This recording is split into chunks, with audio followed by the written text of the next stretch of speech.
Assalamualaikum warahmatullahi wabarakatuh. Perkenalkan, nama saya Muhammad Askad. Nama saya Muj Nafis Ajhar. Masa Sukma Novianti Tulak. Nama saya Raffi Rahman. Nama saya Iman Ardiansyah. Dari kelompok 1, yaitu akan menjelaskan tentang integral tentu dan tak tentu. Di sini saya akan menjelaskan yang pertama, yaitu definisi integral. Integral adalah salah satu cabang ilmu kalkulus. Secara umum, integral mengukur jumlah atau akumulasi dari sesuatu dalam suatu domain tertentu. Selanjutnya, ada integral kebalikan dari turunan. Fx menjadi f aksen x, yaitu perubahan turunan. Ketika f aksen x menjadi fx, yaitu perubahan integral. Selanjutnya, adapun rumus dasar, yaitu integral secara umum mengacu pada konsep dari seorang ilmuwan Jerman yang bernama George Friedrich Bernhard Riemann. Konsep integral ini biasa disebut dengan integral Riemann, dengan lambang integral yang secara matematis dapat dituliskan sebagai berikut.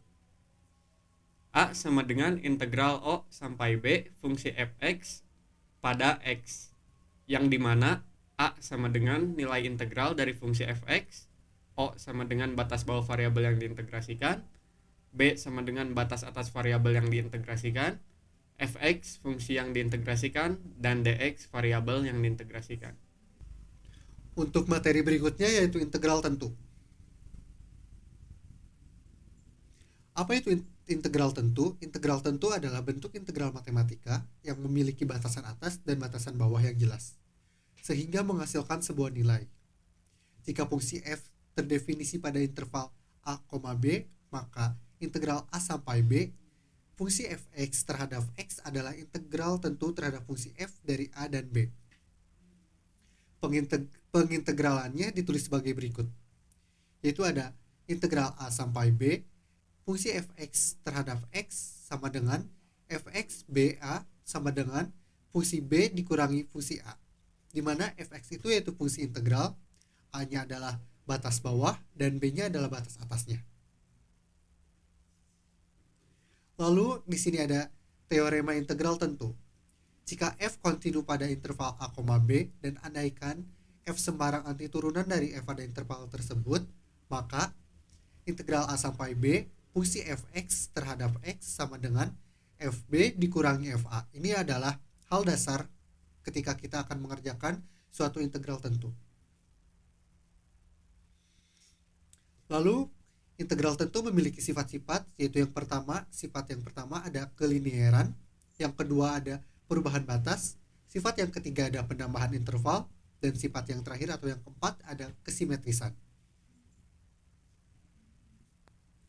Untuk sifat yang ke-1, jika f dan g terintegralkan pada interval a, b dan k suatu konstanta, maka berlaku untuk yang pertama, integral a sampai b konstanta dikali fungsi fx terhadap x sama dengan konstanta dikali integral a sampai b fungsi fx dikali fungsi fx terhadap x. Untuk yang kedua, integral a sampai b fungsi fx ditambah fungsi gx terhadap x sama dengan integral a sampai b fungsi fx terhadap x ditambah integral a sampai b fungsi gx terhadap x. Untuk yang ketiga, ada integral a sampai b fungsi fx dikurangi fungsi gx terhadap x, yaitu sama dengan integral a sampai b fungsi fx terhadap x dikurangi integral a sampai b fungsi gx terhadap x. Untuk sifat yang kedua, jika f dan g terintegralkan pada interval a, b, maka berlaku integral a sampai a fungsi fx terhadap x sama dengan 0. Untuk yang kedua ada integral a sampai b fungsi fx terhadap x sama dengan negatif integral a sampai b fungsi fx terhadap x. Untuk sifat yang ketiga, jika f dan g terintegralkan pada suatu interval yang memuat 3 titik, yaitu titik a, b, dan c, maka berlaku integral a sampai c fungsi fx terhadap x sama dengan integral a sampai b fungsi fx terhadap x ditambah integral b sampai c fungsi fx terhadap x.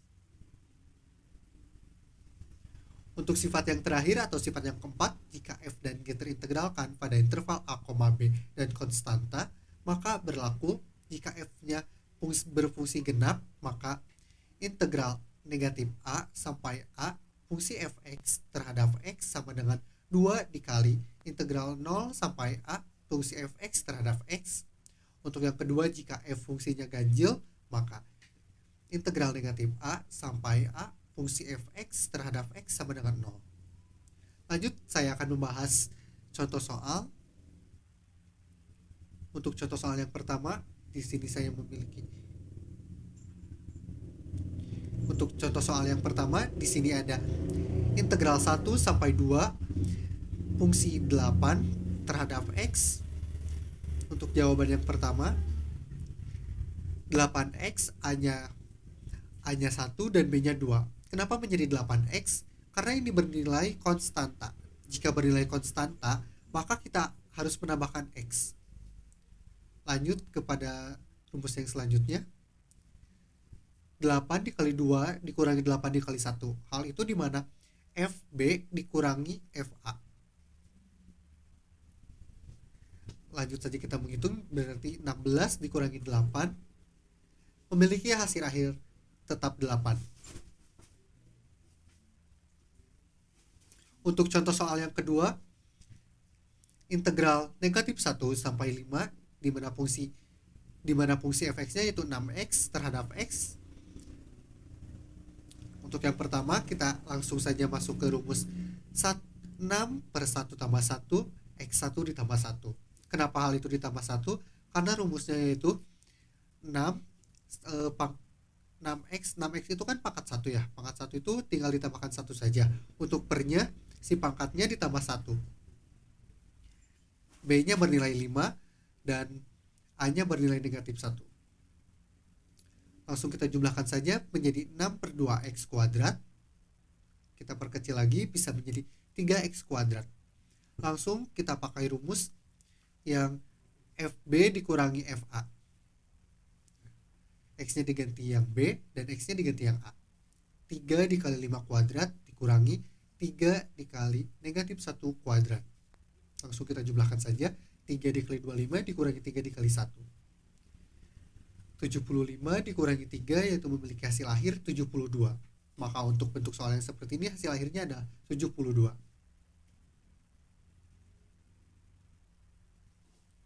Untuk contoh soal yang terakhir, di mana integral 0 sampai 4 fungsi x dikurangi 2 kuadrat. Untuk contoh soal yang seperti ini kita harus menjabarkannya terlebih dahulu, yaitu x dikurangi 2 dikali x dikurangi 2, maka memiliki hasil x kuadrat dikurangi 4x ditambah 4. Hal ini kita harus menuliskan lagi integralnya, karena kita belum memasuki rumus yang fb dikurangi fa, maka ditulis integralnya menjadi integral 0 sampai 4 x kuadrat dikurangi 4x ditambah 4 terhadap x. Langsung kita masukkan saja 1. Kenapa 1? Karena x itu kan 1 ya, hanya saja konstantanya dihilangkan.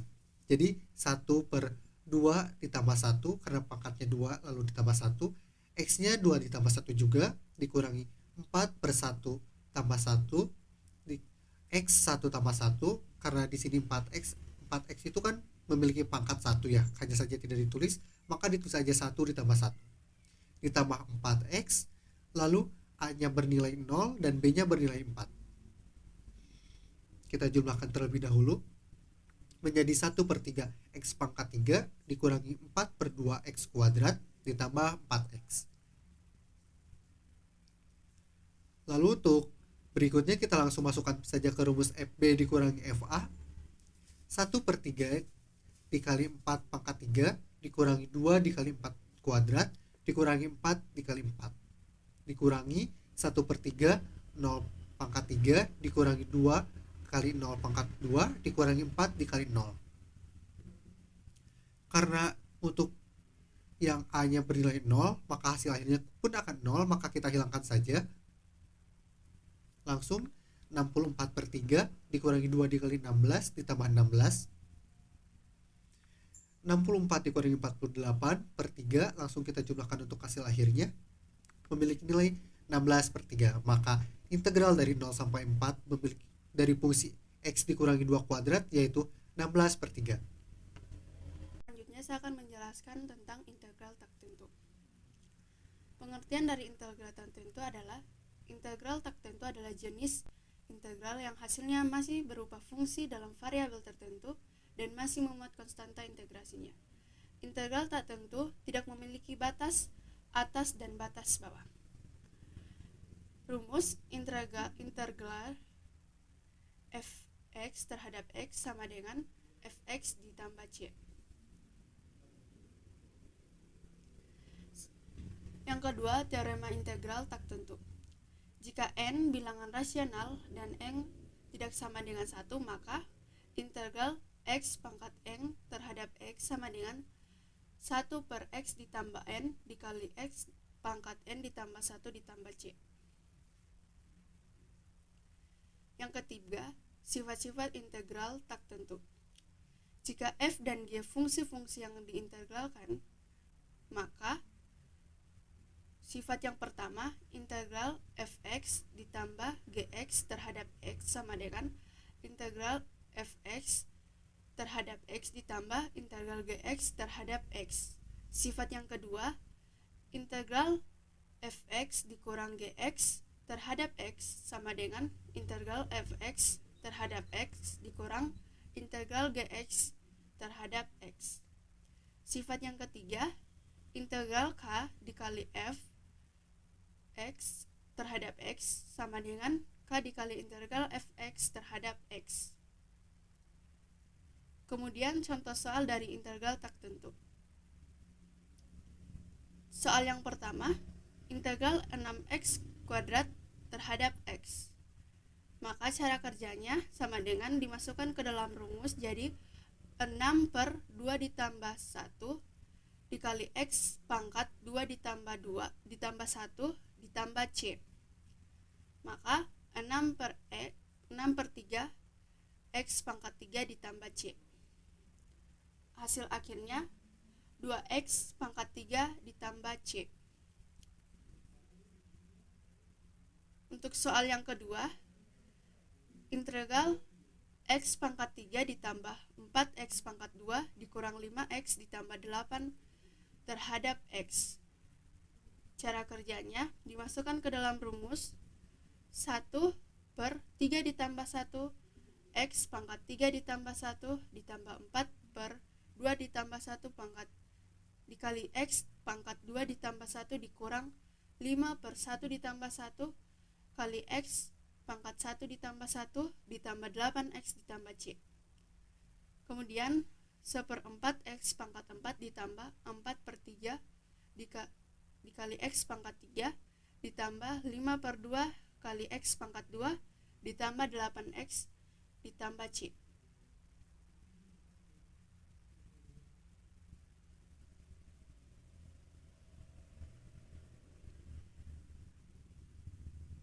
Untuk soal yang ketiga, integral 4x dikurang 3/x pangkat 2 terhadap x. Maka cara kerjanya,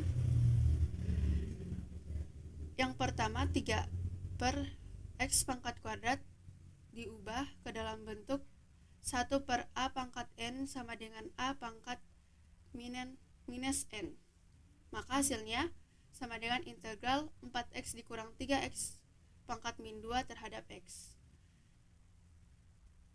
Kemudian 4/2 kali x pangkat 2 dikurang 3/-1 kali x pangkat min 1 ditambah c.